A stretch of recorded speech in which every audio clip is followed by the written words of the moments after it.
Media बंधुओं, आज की ये प्रेस कॉन्फ्रेंस खास तौर से देश में जनहित व उत्तर प्रदेश सहित देश के 5 राज्यों में जल्दी ही होने वाले विधानसभा आम चुनाव को भी ध्यान में रखकर कुछ जरूरी मुद्दों पर अपनी पार्टी की प्रतिक्रिया जाहिर करने के लिए बुलाई गई है। और इस संबंध में सबसे पहले मैं देश में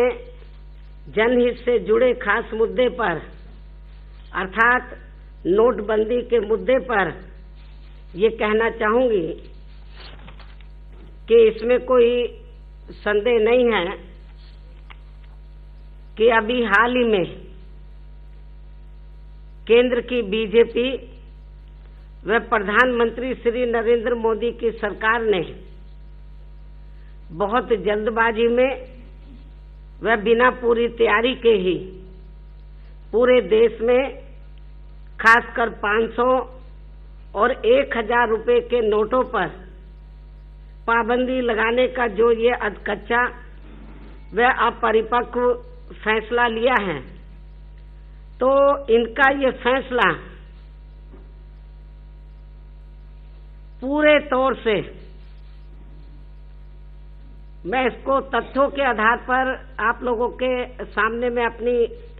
बात रख सकती हूँ, साबित कर सकती हूँ। इसलिए मैं कह रही हूँ कि ये जो सेंट्रल गवर्नमेंट ने नोटबंदी का जो अधकच्चा परिपक्व फैसला लिया है, तो इनका ये फैसला पूरे तौर से 100% अपने राजनीतिक स्वार्थ में ही लिया गया आका जा रहा है, जिससे पूरे देश में अफरा तफरी व त्राही त्राही मची हुई है। आर्थिक इमरजेंसी जैसे हालात पैदा हो गए हैं जो अति निंदनीय है। और इनके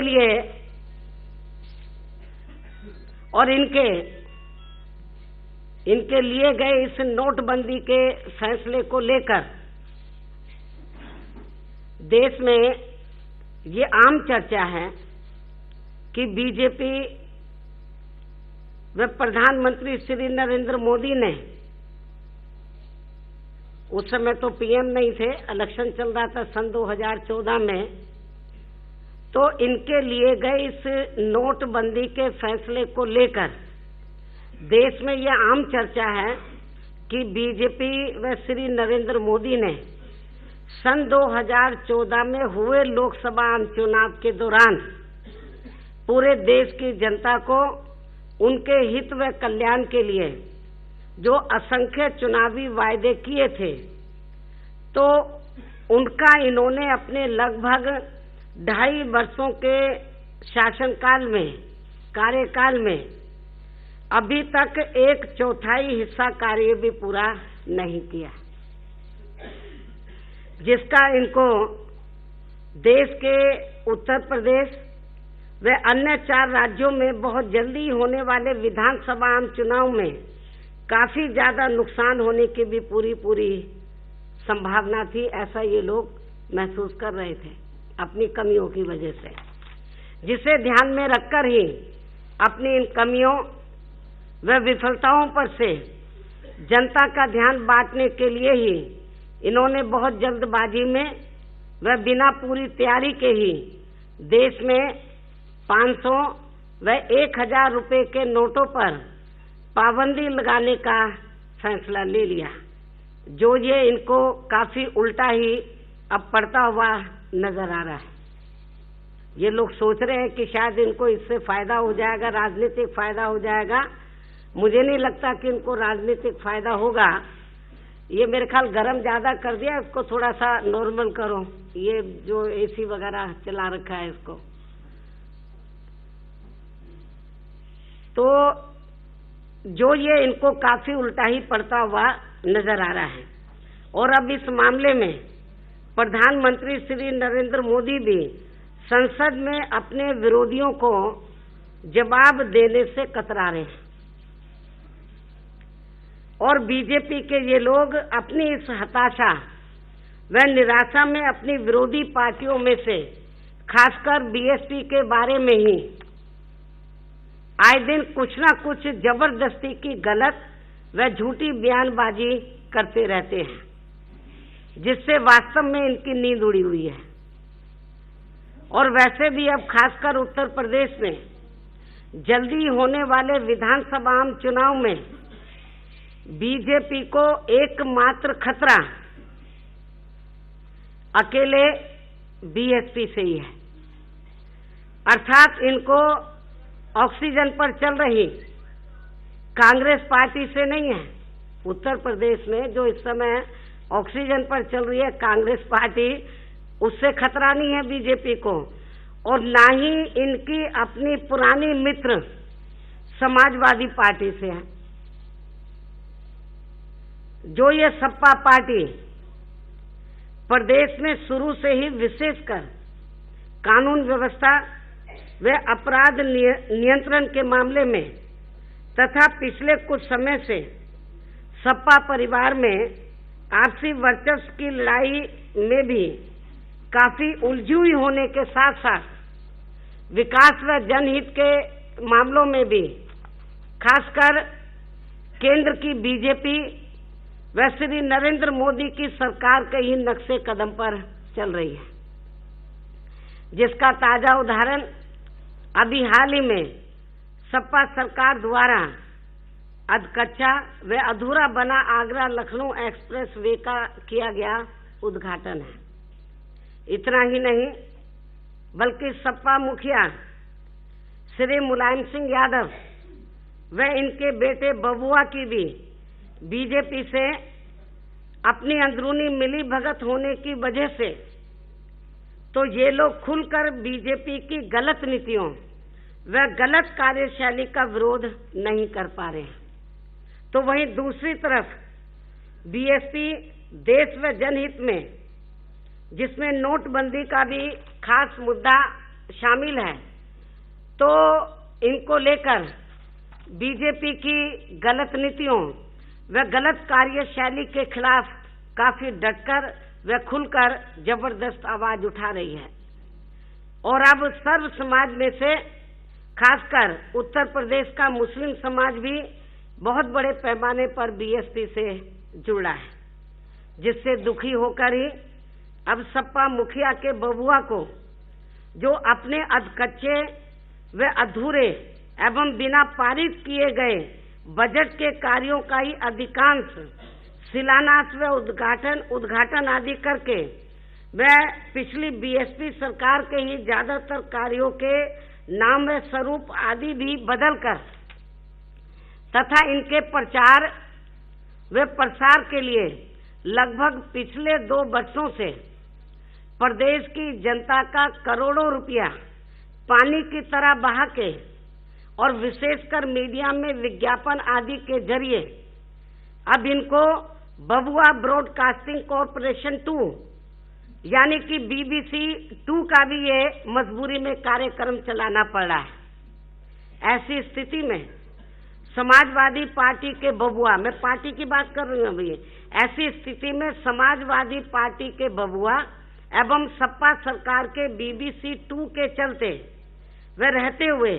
अब यहाँ उत्तर प्रदेश का जमीनी हकीकत में पूर्ण रूप से विकास व कानून का राज भी कदापि कायम संभव नहीं हो सकता है। इसलिए ये स्वाभाविक ही है कि अब इनको अपनी तरह ही बीएसपी की मुखिया भी बीबीसी 2 ही नजर आ रही है, जिसका व इनकी पूरी सपा पार्टी का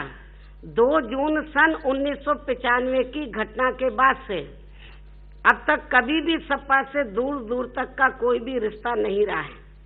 और आगे भी नहीं रहने वाला है। ऐसी सपा पार्टी के बबुआ एवं इनकी सपा सरकार के बीबीसी 2 का बीएसपी से मान ना मान मैं तेरा मेहमान की तरह ही जबरदस्ती का रिश्ता बनाने वाली इस सपा पार्टी से बीजेपी को रत्ती भर भी कोई खतरा नहीं है। अर्थात ऐसे हालातों में अब बीजेपी को पूरा का पूरा खतरा एकमात्र अकेले यहाँ उत्तर प्रदेश में बहुजन समाज पार्टी से ही है। यही मुख्य कारण है कि बीजेपी के लोग, खासकर बीएसपी व उसकी सर्वोच्च नेतृत्व के बारे में एक सोची समझी रणनीति व षड्यंत्र के तहत ही अक्सर किस्म किस्म की गलत व झूठी बयानबाजी करते रहते हैं। और इसी रणनीति व षड्यंत्र के तहत ही अभी हाल ही में बीजेपी की आगरा में फ्लॉप हुई रैली में अपनी नोटबंदी पर दिए गए सफाई भाषण के दौरान भी बीएसपी व उसकी सर्वोच्च नेतृत्व पर हमला बोलते हुए खुद प्रधानमंत्री ने जो ये कहा है कि अब यहाँ उत्तर प्रदेश में नोट लेकर एमएलए नहीं बनेंगे और जो नोट ले लिए हैं अब उनका क्या होगा, अब सब बेकार हो जाएगा। लेकिन इनको शायद ये मालूम नहीं है कि हमारी पार्टी अपने नियमों के मुताबिक चलकर अपने छोटे बड़े कार्यकर्ताओं, अपनी पार्टी के छोटे बड़े कार्यकर्ताओं, विधायकों, सांसदों व चुनाव लड़ने वाले उम्मीदवार जिनको कार्यकर्ता की हैसियत से ही उनसे भी नोट लेकर उसे फिर अधिकांश अपनी पार्टी के बैंक खाते आदि में ही जमा कराती है। अर्थात उसे बीजेपी व अन्य पार्टियों की तरह अपनी खुद की तिजोरियों में बंद करके नहीं रखती है, बल्कि उन नोटों को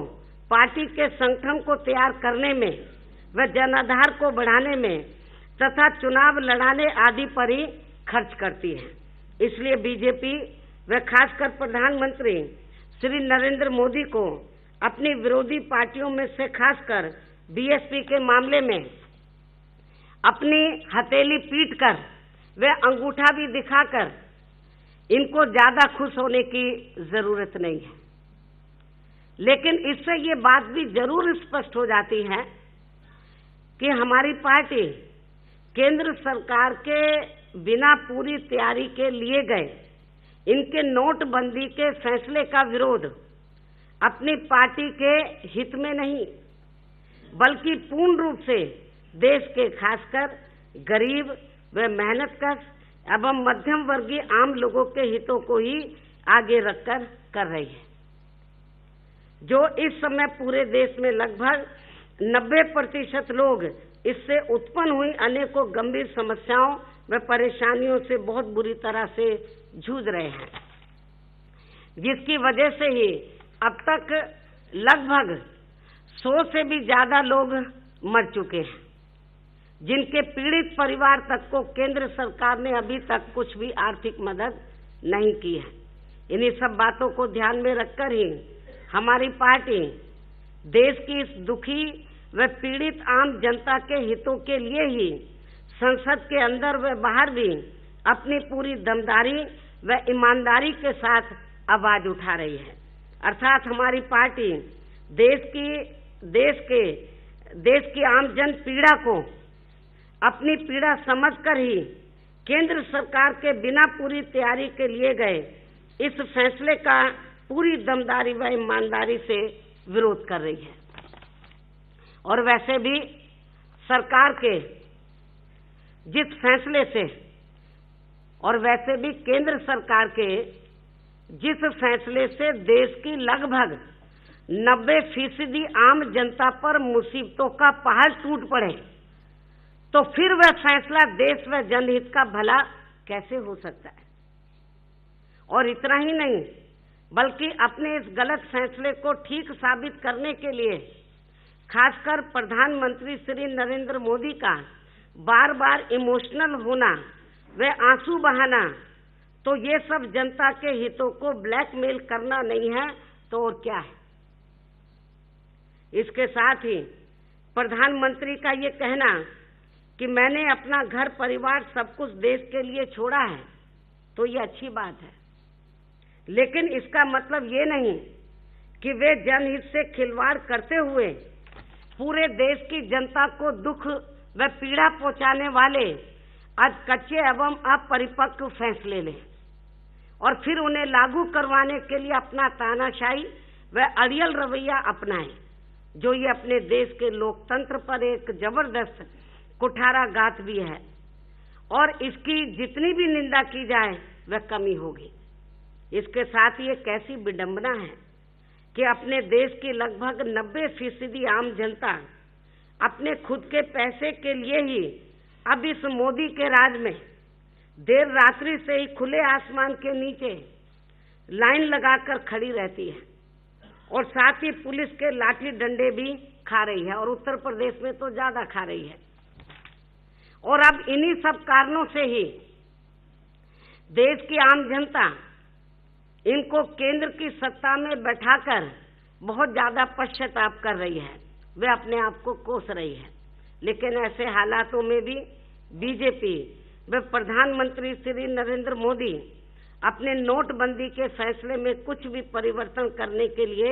हमें अभी तक भी गंभीर व संवेदनशील नजर नहीं आ रहे हैं। हालांकि इनके बारे में ये सर्वविदित है कि देश की आजादी के बाद से लेकर अब तक, चाहे हिंदू महासभा रही हो